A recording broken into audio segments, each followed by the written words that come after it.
High বন্ধুরা, আমি আজকে এসেছি আপনার মোবাইলে আপনার আধার কার্ডের সঙ্গে কটা মোবাইল নাম্বার লিঙ্ক আছে আপনি সেটি দেখতে পারবেন।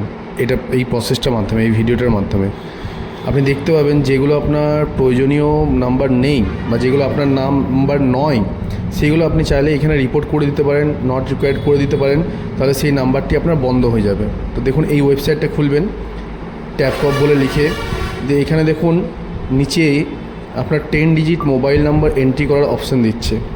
এখানে আপনার আধার রেজিস্টার্ড নাম্বারটা এন্ট্রি করবেন এবং এখানে ক্যাপচাটা দেবেন। ক্যাপচাটা দেওয়ার পর ওটিপি সেই নাম্বারেই যাবে, যে নাম্বারটা আপনি এখানে টাইপ করবেন। তবে মনে রাখবেন যে আধার লিঙ্ক মোবাইল নাম্বারটি এন্ট্রি করবেন। এখানে লগ ইন করবেন।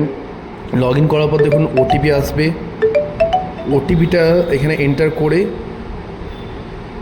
ওটিপি আসলে দেখুন ওটিপিটা এখানে এন্ট্রি করে লগ ইন করে দেবেন, দিয়ে এরকম একটা পেজ খুলে যাবে।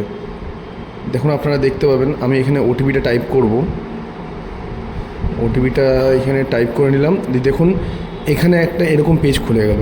এই আমার সাপোজ আমার আধারের সঙ্গে এই কয়েকটা নাম্বার এখানে রেজিস্টার্ড আছে।